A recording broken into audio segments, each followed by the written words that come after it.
How's it, everybody? It's Puppy Sims and welcome back to the channel. Today we are talking about 5 things I wish I knew when I started out Disney Dreamlight Valley. When I started, I was watching these sorts of videos, and even still, I have things that I wish that I had done from the very beginning that would have set me up way better now. So let's get into it. First things first, I do want to mention that these tips are in no particular order. Now, the first tip I have for you is to actually make a lot of chests when you first start out. If you look here, this is the medium chest. It requires 25 hardwood, 5 iron ingot, and 1,000 Dreamlight. So of course that's going to be a big ask for a new player.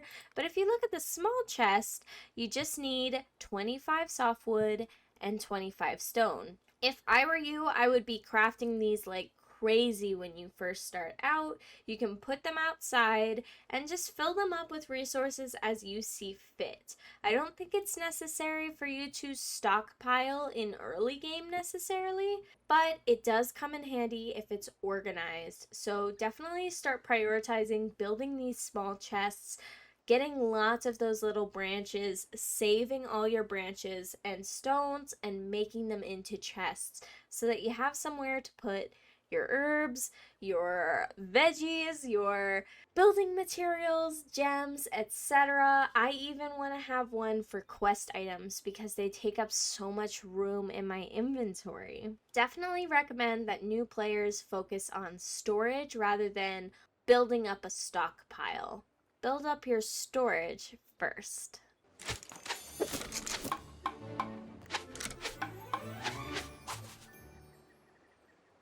Alright, the next tip has to do with your biomes. So when you first start out, you're going to start out in this main area called the Plaza.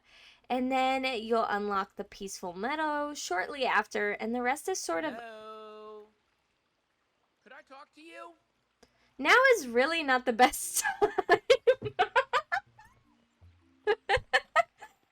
We're doing a tips video, guys!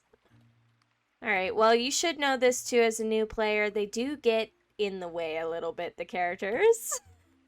Alright, well, before I was interrupted by a rat and photobombed by a lion, what I was meant to tell you is that you are going to be using these biomes, of course, and you'll be unlocking a lot of new ones, and probably faster than you could decorate them. Or you might be holding out for certain items or certain ideas as you progress in the game. My advice to you is to keep things totally clear if you can. Here's what I mean. So if you look at my main plaza area, you can see that it is pretty decorated, or at least Puppy Sims version of decorated, which is fairly natural. I've got some areas that are blocked out where I want to do certain furniture and have areas set aside that are meant to look like a certain scene. But let me show you what some of my other biomes look like that I'm still working on, because these work in progress areas can be really overwhelming, especially when you first start out. So my Peaceful Meadow is only about halfway done. You can see that I've finished out the area by the stairs, but everything else is pretty open. And that's because I've kept it this way. I left it with all grass. I find that that's really helpful. I'll show you another example. Example number 2. This is my Forest of Valor.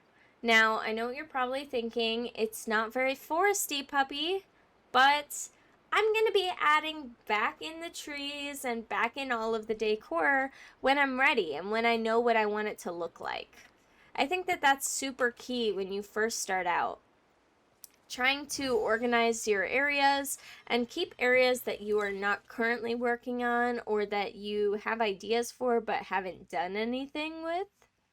Having those areas blank really helps. And I find it makes it feel less cluttered in my mind too.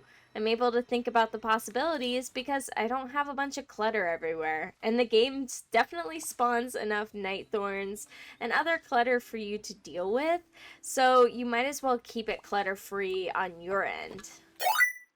Our next tip has to do with Scrooge's shop. When you first start out, Scrooge's shop will look a little bit different. You'll have less categories or places to have outfits or furniture on display, and that's just because as you upgrade, there becomes more storage and more possibilities.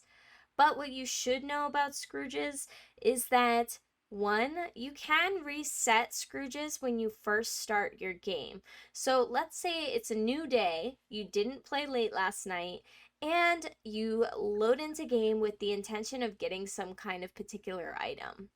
You can actually go to Scrooge's shop and do a reset, and that way you can have new items there. But there's another trick I want to show you because I think that the Scrooge reset thing is pretty well known at this point. If you go to Scrooge, and this is helpful in the beginning of the game, you can go to the option, I'd like to order some items. And if you go into clothing, this actually refreshes. I don't know if it refreshes daily or what the situation is, but there are more options in here and the color variants will change. So I recommend checking this out if you're ever looking for something that makes you feel more at home in your character, or you're just looking on building up your clothing collection. I recommend checking in this area.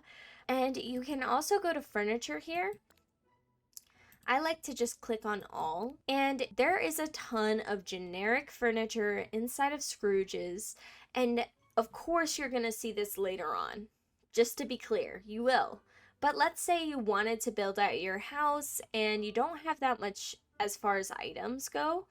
You can totally buy all the things that you need to make a normal home, a modern home, inside of Scrooge's shop. And then as time goes on, all of the things that you buy or earn are going to show up in this menu as well. Let's say I need another bike, which I do. Look, I have none in stock. I can click on this and order a bike. This also applies for items that you might have gotten through the star path or items that you've earned some other way. For instance, this little plush is a friendship reward from Olaf. So hopefully that helps you find some items that you might not have known about. When you first come in and you have your Scrooge shop, you might not be finding the items that you're looking for, and maybe this will help. The next tip I have for you guys has to do with habit. I want you to catch yourself when you're playing Disney Dreamlight Valley if you keep going to the same Scrooge's stall and the same workbench and the same cooking station. As you start to develop in gameplay, you're going to have lots of different workstations. I have one of my workstations in my yard with Goofy. We have a shared yard. And I have one in each biome. I also have, of course, my stove inside of my house, but let me show you some of my other ones. If you're in a bit of a rush or you're in a different biome, you can always go to another villager house and cook your meals there. This is Stitch's house down on the beach, and I can just run right inside and cook my meal inside of his house at his stove. So it's just about knowing who has what. Of course, there is a loading screen, so I would recommend doing what I do, which is making other kinds of cooking areas.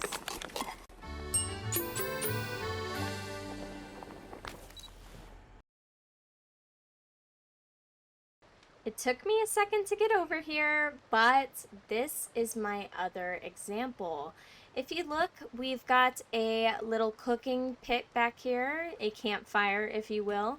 Now, these are not going to be available to you right away, so I recommend maybe putting just a regular stove out so that you can still cook in each biome. But we can come right over here and cook a meal, and this is perfect if we are inside of the Glade of Trust already, and we can just go ahead and cook any meal. And I haven't forgotten about the Goofy stalls. Of course, Goofy stalls do cost coins, and you probably won't have them all unlocked at first. But I recommend you placing your Goofy stalls strategically, making sure that they're on the side that you can access the most, and making sure that they're near stuff that you're probably gonna sell. For instance, I keep my Goofy stall for Forest of Valor right next to my garden, which brings us to the next tip. All right, let's hope that this last tip is not too controversial. In Disney Dreamlight Valley, gardening is a huge way to make money. At first, I would always be fishing and foraging, and I found that I didn't make much money, but gardening is where it's at. And even from an early player stage, you should be gardening and try to do it pretty frequently.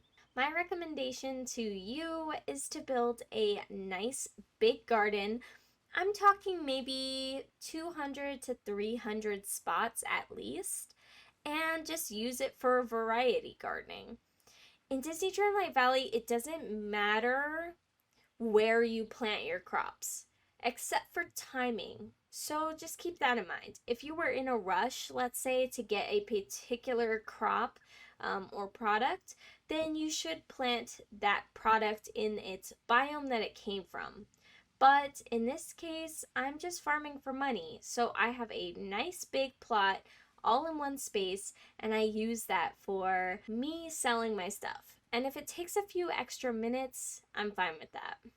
As you can see, I need to actually do some gardening right now. In fact, all of my holes disappeared, which they disappear after a couple of days if you don't watch out. Make sure you always are planting things if you can. I've just been so busy.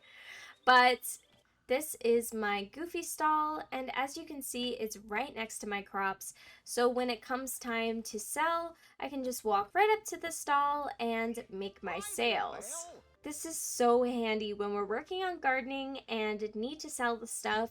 For some reason, I was always running from the first Goofy stall I had ever unlocked all the way to my garden and back, and it was just a nightmare. There you have it. Those are our top 5 tips for new players, and I'd like to make a tip video for our more in-depth players that might want a few more tips as well. Oh, and comment down below some tips that you have for new players as well, so that they can see that and get lots of love and ideas in the comments. Thanks so much for watching, and without further ado, let's get on to the puppy dog of the day. Bye, guys.